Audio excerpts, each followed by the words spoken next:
శ్రీరామాయ నమః. శ్రీమతే రామానుజాయ నమః.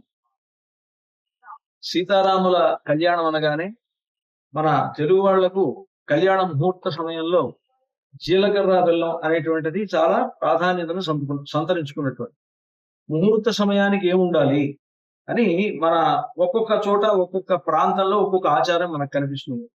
ఉత్తర దేశంలో ఆ ప్రాంతాల్లో చూస్తే సరిగ్గా ముహూర్త సమయానికి వధూవరులు ఇద్దరు వాళ్ళ చేతులు పట్టుకుంటే చాలు, పాణిగ్రహణం అంటారు.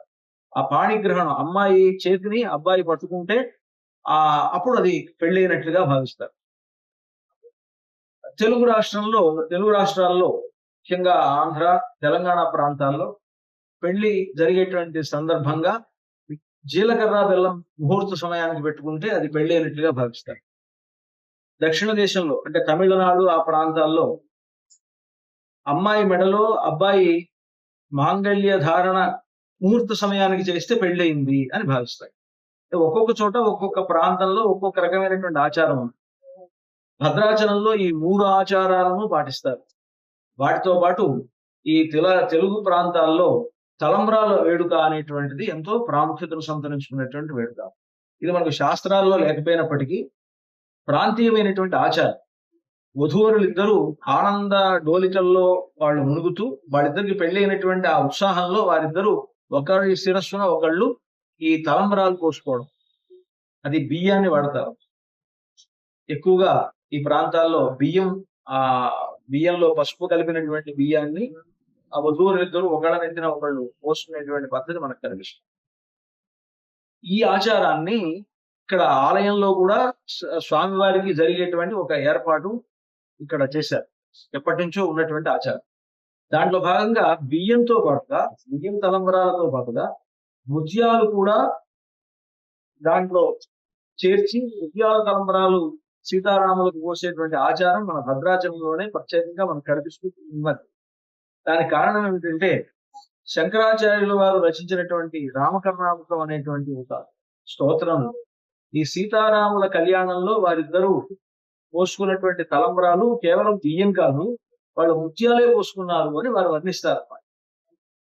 జానక్యా కమలామలాంజలి పుటే యా పద్మరాగాయితాః న్యస్తా రాఘవమస్తకే చ విలసత్ కుంద ప్రసూనాయితాః స్రస్తా శ్యామలకాయకాంతి కలితాః యా ఇంద్రనీలాయితాః ముక్తాస్తా శుభదా భవంతు భవతాం శ్రీరామ వైవాహికాః అంటూ సీతారాముల కళ్యాణంలో వాడినటువంటి ఆ ముత్యాలు సీతమ్మ వారి చేతిలో ఆ ముత్యాలు ఆవిడ ఎర్రనైనటువంటి చేతుల్లో ఎరుపుదనాన్ని సంతరించుకున్నాయని, సీతమ్మ వారు రాముడి తల మీద పోయగానే రాముడు తల మీద తలపాగా పెట్టుకున్నాడు అని, ఆ తలపాగా మీద సీతమ్మ వారు పోయగానే తలపాగా తెల్లగా ఉండేటప్పటికీ ఆ తెల్లదనం ఆ ముత్యాలకి అందింది అని, రాముడు శిరస్సు మీద నుంచి తలపాగా మీద అమ్మవారు వేయగానే అది ఇలా జారి పడుతూ ఉంటుంది కనుక రాముడు నీలమేఘశ్యాముడు ఆ నీలవర్ణం అనేటువంటిది ఆ ముత్యాల మీద ప్రతిఫలించి అవి ఇంద్రనీలమడుల్లాగా ఉన్నాయి అని, ఇలాగా ఆ ముత్యాలు అమ్మవారి చేతులు ఎలా ఉన్నాయి, రాముడి తల మీద ఎలా ఉన్నాయి, రాముడి తల మీద నుంచి ఒంటి మీదకి జారుతున్నప్పుడు ఎలా ఉందో అదంతా వర్ణిస్తారు. ఇదంతా ముత్యాల తలంబరాల గురించే వర్ణిస్తారు శంకరాచార్య వారు. ఇది ఇలాంటి ముత్యాలు అంటే ఈ సందర్భంలో సీతమ్మ వారి చేతిలో ఒక రకంగాను, రాముడి తల మీద ఒక రకంగాను, రాముడి మీద నుంచి జారిపడేటప్పుడు ఒక రకమైనటువంటి రంగులను కల్పించేటువంటి ఈ ముత్యాల తలంబరాలు భక్తులందరికీ కూడా శుభాలు కలుగజేయాలి అని ఆ శ్లోకంలో ఆశీపూర్వకంగా శంకరాచార్య వారు చెప్తారు. కనుక ఆ పద్ధతిలో ఇక్కడ ఆ కళ్యాణోత్సవంలో ముత్యాల తలంబరాలు మనకు కనిపిస్తాయి. కనుక ఎప్పటి నుండో సీతారాముల కళ్యాణం భద్రాచలంలో జరిగితే ముత్యాల తలంబరాలు పోసేటువంటి పద్ధతిని ఆనాడు ఇక్కడ ఏర్పాటు చేశారు. కనుక ఆ ముత్యాల తలంబరాలు కూడా సుమారుగా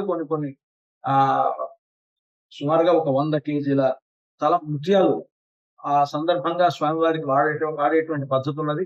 ఈ స్వామివారికి వాడినటువంటి ముత్యాలన్నింటినీ కూడా భక్తులందరికీ కూడా పంచిపెట్టడము, లేకపోతే వాళ్ళకి అందేట్టుగా చేయడం, అది ఏదో ఒక విధంగా భక్తులకి అది ఆ ముత్యాలను కూడా అందే పద్ధతిని ఏర్పాటు చేశారు. ఈ ముత్యాల తలంబరాలు ఈ సీతారాముల శిరస్సున ఆనాడు మామూలు తలంబరాలతో పాటుగా అర్చక స్వాములు సీతమ్మ వారికి రాముల వారికి అలా పోస్తారు. పోసినప్పుడు ఆ తలంబరాల్లో కూడా ఒక విశేషం, ఎర్ర తలంబరాలు ఉంటాయి. కళ్యాణోత్సవంలో శ్రీరామనవమి నాడు ఎర్రని తలంబరాలు కనిపిస్తాయి. దానికి కారణం ఆ రోజుల్లో తానీషా గులాం తీసుకొచ్చేవారట. ఆ గులాంని కూడా ఈ తలంబరాల్లో కలపడం వల్ల ఆ ఎర్రదనం అనేటువంటిది ఆ తలంబరాలకు ఏర్పడ్డాయని. కనుక అప్పటి నుండి ఆ తానీషా గారి గుర్తుగా ఆ ఎర్ర తలంబరాల్లోనే ఈ ముత్యాలు ఇవన్నీ కూడా కలిపి సీతారాముల ఇద్దరికి కూడా ఆ తలంబరాలు పోసేటువంటి ఆచారాన్ని భద్రాచల క్షేత్రంలో సంప్రదాయంగా చేస్తూ ఉన్నారు. కనుక అలాంటి ఆ తలంబరాలకు ఇంత విశిష్టత ఉన్నది.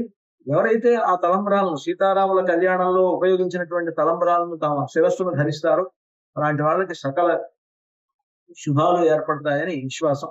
భక్తులు ఆ కళ్యాణోత్సవాన్ని తిలకించి తలంబరాలను స్వీకరించి సీతారాముల అనుగ్రహానికి పాత్రలు కావాల్సిందిగా అందరినీ ఆహ్వానిస్తూ జై శ్రీరామ్. మరిన్ని వీడియోస్ కోసం ఛానల్ ని సబ్స్క్రైబ్ చేయండి. లేటెస్ట్ అప్డేట్స్ కోసం వాట్సాప్ ఛానల్ ని ఫాలో అవ్వండి. ఆ లింక్ డిస్క్రిప్షన్ లో ఉంది.